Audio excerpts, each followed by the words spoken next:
It's Giles Brown.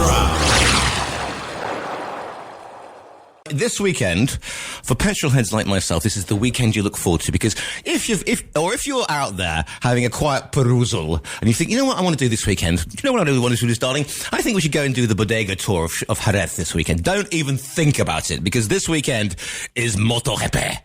And if you haven't been to Jerez, if you haven't been to the MotoGP, my goodness, it is a pheno-fueled fiesta, a frenzy of fans, aficionados. It is the best fun you could ever have. But all those guys have all started somewhere. Your Marquezes, your Rossis, the doctor himself. But they've all got to start somewhere. And I'm delighted to say that I am joined in the studio this morning by a young man who's taking his first steps, or his first sort of rev counter, speed limits, whatever, into the heady world of MotoGP and motorcycle racing. I'm delighted to join into the studio for the first time. Josh, good morning to you.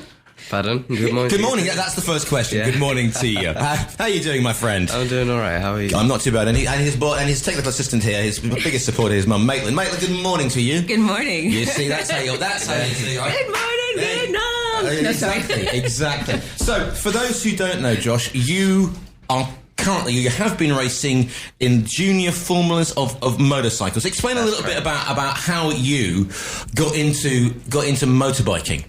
So I had watched many YouTube videos, and as soon as I saw it, I was in love with it. And I had a friend that had a few bikes, and he suggested that for a birthday party we should go out. So we went on this small little track in the dirt, and we just had hours of fun. Right. And then since then, I just loved it. But what I liked about it was the speed. So the father had suggested, instead of doing motocross, to do MotoGP. And that's how I kind of switched into the asphalt and then started on the track. Because that's the thing. I mean, when I grew up, I was a schoolboy scrambler. You know, I had little my Moto Guzzi or whatever. You know, and that was the great fun because you could do it. You could basically do it because I come from sort of farmland. Everybody had a field, so we used to do these official and unofficial, and that's massive in the UK and other places. But here, of course, in Spain, because of the climate and because of the roads, I mean, this is the perfect place for motorcycling. When did you first sort of get then on sort of circuit racing or track racing? Because it's a lot different, isn't it, from racing, going up a hill and stuff like that. Yeah. I first did it when I was 13, I think. Right. How old are you now, by the way? I'm now 16. I feel 1,005 years old, Mum, but there you go. Yeah, exactly. Yeah. I think I've got a lot of grey hairs too. Yeah. We'll come on with that. No, of course not. So when was your? So did you explain? So how does it work? You bought a bike, or your friends? Yeah, it's a bit complicated. Okay. So when I first did road racing, Mum had bought me a second-hand bike from a mechanic. Right. And we had to remodel the whole thing. We had to repaint it. And we had to buy helmet gear. That helps. That tends to help with, you can do it in your flip-flops, but you're not going to last long. Yeah, go on. So, yeah. And then with that bike, when we had repainted it, we repainted it in a matte colour. So it was really slippery. So when I first started, I had a huge struggle with this bike. Like, it wasn't even funny. Right. There was a lot of falling. Yeah, it was a lot. It was lots of constant falling. Yeah. And I couldn't really go super fast. So I'd have everyone behind me and I'd just have to defend, and that was kind of like my first experience with a bike. So yeah, Mum. Good morning. Good morning. Now you have been an athlete before, so you come from a sports background as well, don't you? I do. What was your sports background? I was a 400 hurdler, so I was more in athletics. Yeah, I was going to say, well, that's didn't a natural require crossover. as much. Yeah. So, but I mean, when you've got somebody who when you've got a child who shows promise and whatever, and you've been from a sports background, you know how much work it takes to get there. And motorcycling, you know, as all motorsports have a different aspect to them, because it's very fast, it's very simple. And he just casually says, "Oh yeah, and I was falling off a few times." Now, as a mum, I mean, with hurdles, I mean, yeah, you can do a hamstring, a cruciate. And I've done that myself, and that was just from falling off the dance floor. But true story. But with I mean, why did you say, okay, we're going to go for this? Because he just loved it. He loved it. I saw another side of Joshua when he was on his motorcycle. Like, I saw this passion. I saw this happiness. I don't know, like I just got wrapped up in it with him because he just something that he always wanted to do. And being, like, as you said, an athlete myself, I know what it takes to get to the next level. So I do what I do because Joshua is passionate. He is determined. He'll wake up early in the morning and go for runs. He always wants to be at the track. He's always at the gym. Like, he has the dedication that it takes for someone to, to get to the next level. So for me, like, I do what I do because I believe in him, but he shows me the commitment that it takes for him to get there. So for us, I get just as excited as he does. But here's the thing, you see, because obviously I'm of that generation where, the training was basically you turned up and you got on the bike and you went for it, or on the car, or in the car and went for it. But you just said up in the morning, I've stalked your social media. Sorry about that. And but you're training, nutrition. I mean, I'm not, yes, you do look like you've been working out, because people think, this is the thing you always get with people saying, oh yeah, well, they're in the best car or they're on the best bike. But when you actually see it live, motorsport, for my case, cars, but I've seen bikes as well. The braking distances, and because it's not like your normal road bike, is it? This is stripped down. The brakes are something else. Your eyeball go like that if you brake, and you are sort of pulling sort of gymnastic shapes to get the knee down and stuff like that. So, what's your training regime like? What do you do for training? You're doing the gym. Lots of gym. I tend to go. It's all constant. Like, I'm training always. Like, if I'm not training on the track, it's the gym. Yeah. And if I'm not in the gym, it's morning runs.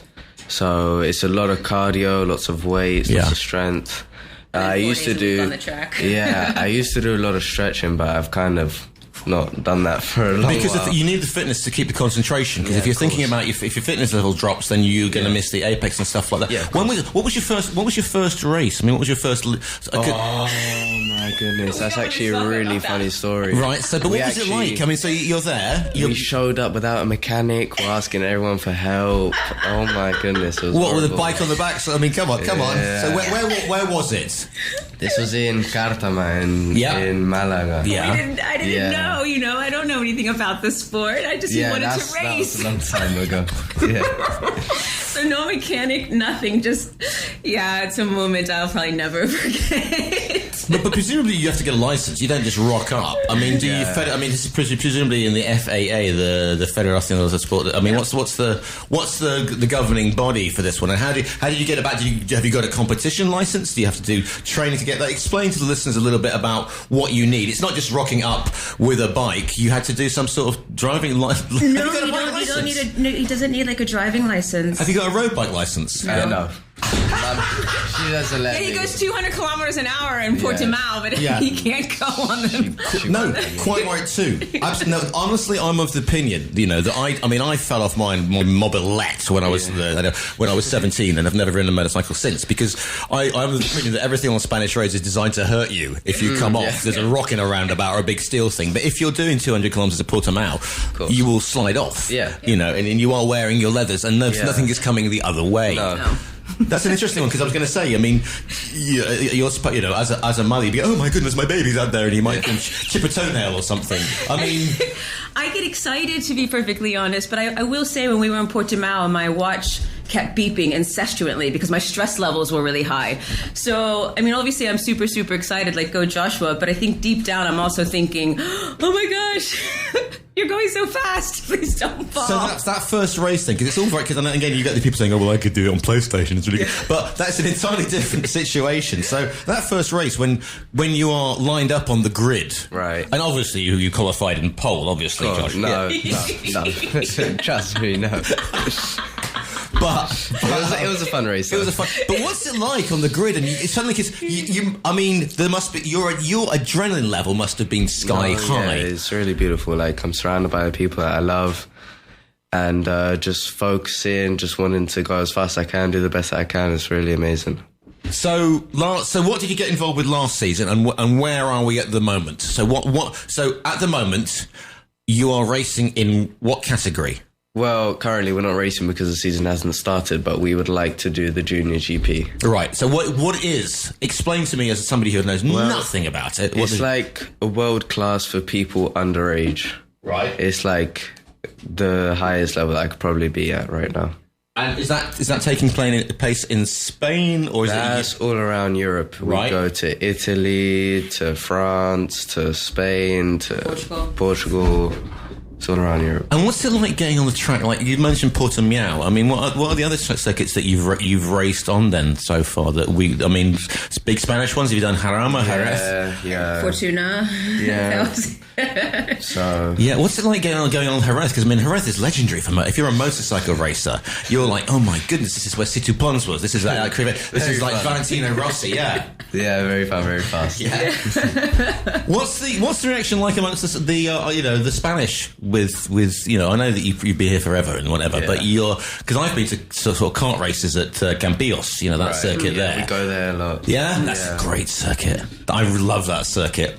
I'll tell you afterwards what happened there. But because they can be very sort of like, we're in Spain, a Spanish. I mean, we just had Sports Kid telling me about sort of Spanish fans losing their minds over under 12. I mean, if you're racing and you're not a Spaniard in Spain, it's a different. Even if you speak the language and you're practically Spanish yourself, they will take it differently, won't they? Yeah, they will. It is.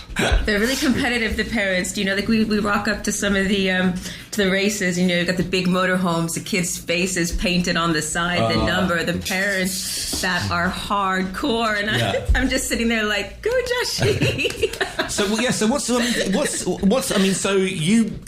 apart from obviously the massive motor, you came with the private chopper. Yeah. We cleared the area obviously because that's how we That's how we roll. That's how we roll.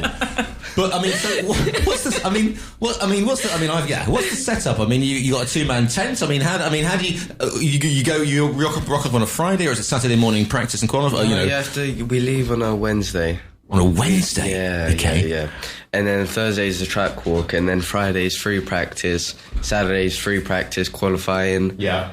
And Sunday race. Yeah. Sunday race. Yep. So I was sent and good morning to Georgina, who has been helping you guys out. I was sent this very lovely picture of you on track. What is that? What's that race? And you're sending it with you got the umbrella, and you got the umbrella girl. So that's important. Yep. My sister. It's your sister. Yeah. I had kind of hoped that actually. Yeah.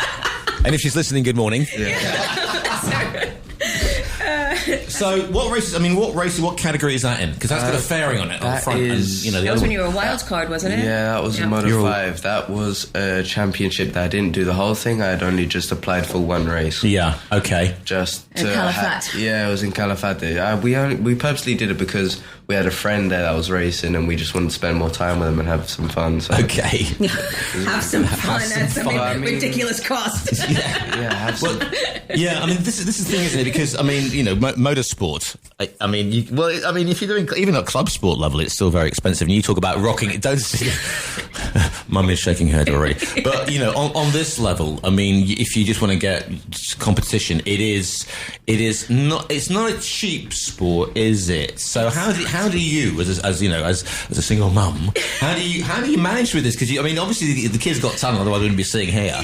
But from those days rocking up with no mechanic to a race. How do you go around getting people interested and getting the word out there and trying to get him to the next step? Yeah, well, at the moment it's just robbing Peter to pay Paul. Right. To be fair, I'm the one that's financing Joshua at the moment. So yes, it's not for the faint-hearted at all, but I think that Joshua's happiness and it outweighs it all. Like, we always figure it out one way or another. There's always a solution to everything. His coach has been amazing. His last bike that we bought, he let me pay in plazas, do you know? Yeah. I was like 3 months, 6 months later, I'm still paying for it. Yeah. So we've always been lucky. Like, somehow or another, someone's always come in at the right moment to help out, or there's just always been some kind of helping hand to keep us going. Like, I've never got to a point where I've hit a wall and thought, oh my gosh, we can't do this. Yeah. But that's just because we've just had really great support, and it's mainly from his coach and from a few friends that have just helped us, along the way. Like, we have a mechanic now because of his coach. He comes everywhere. Well, that's handy. You can't forget him anymore. We can't. Yeah. And then, Antonio, they help us out a lot as well. So, as Joshua has progressed, we have been blessed to have some help, along the way. But it's not for the faint-hearted. You almost think this is not a hobby anymore. Yeah. Not at this price. Yeah, presumably, you're out there, you're trying to get people involved, you're trying to get people, sort of local companies, international companies, sort of sponsoring you. I mean, we're based on the coast. I mean, obviously, you want to be appealing to. You see these people spending big budgets on all these developments and stuff, Josh. Surely, who would not want to get involved with a promising, and you're quite. Don't take this the wrong way. You're quite pleasing on the eye. You got head, legs, and a thing like that. If only he would let me take a picture of him. Well, come on, look, he can't move for Carlos Sainz doing Hackett commercials, for goodness sake, with his dad. So come on, why don't you? Let's see. He could have put it out there. You weren't expecting him to go like this, were you? No, that's okay. It's great. Okay, he's smiling, so it's okay. I thought it might be trapped wind, but there you go. Anyway, so what do we? All right, take a breath. Hang on a second. So what are we hoping for? What are we trying to do? How are we going to get your profile up? Let's go to the business manager first. Yeah. How are we going to get Josh's profile up? Because he's got to concentrate on the racing and the training. He does. He definitely has to concentrate on that part. And I mean, thankfully, Georgina has been helping us a lot. So obviously, we do need to get his profile out there. He's on Instagram at josh.wood36, so people can follow his progress. We have a GoFundMe at the moment where we're trying to raise some money. And then, of course, I've made pitch decks. I'm calling everybody left, right, and center. I'm doing my best to find sponsorships, because obviously for us to race this year, it's 85,000 euros just to sign on the dotted line. That's just to, that's not anything else that comes along with it. Yeah. So we're definitely at the point where Joshua's going to need sponsors. Everything is more expensive. Bikes are more expensive because he's moving up. Equipment, airbags for monos, helmets. It's just, it all adds up after a while. Yeah. So definitely trying to get his profile out there to bring someone on to help us along the way. So when is this season kicking off? Because we've got MotoGP this weekend. When would you hope to be on the grid for the first race, and where would the first race? We might miss the first race, actually. The first race is the 7th of May. No, the 4th of May. 4th of May. Yeah. Yeah. Okay. Listen to them. Listen to your manager here. Yeah, exactly. You just turn up and race. Trust me. It's like me with a microphone. People say, "Well, I don't know. Just put me." The red light goes on. I'm to do 5 minutes. I'm like, see me in front of the fridge. Trust me.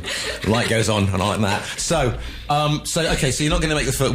When's the second? When would you realistically like to start getting on the grid? June. Yeah. And that's going to be, whereabouts would that be then? Is it Portimao? Where's the second race? Oh gosh, that's so bad that we don't even know where the second race is. We've been so focused on Estoril.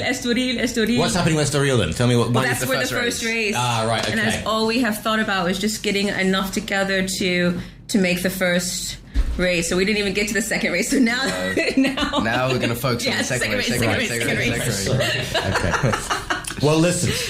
Are you going to do it, Josh? Do you think you're going to do it? Yeah. Yeah? For sure. Yeah. For sure. A little bit more enthusiasm there, Josh. Yes, for sure. No, it's cool. It's cool, calm and collected.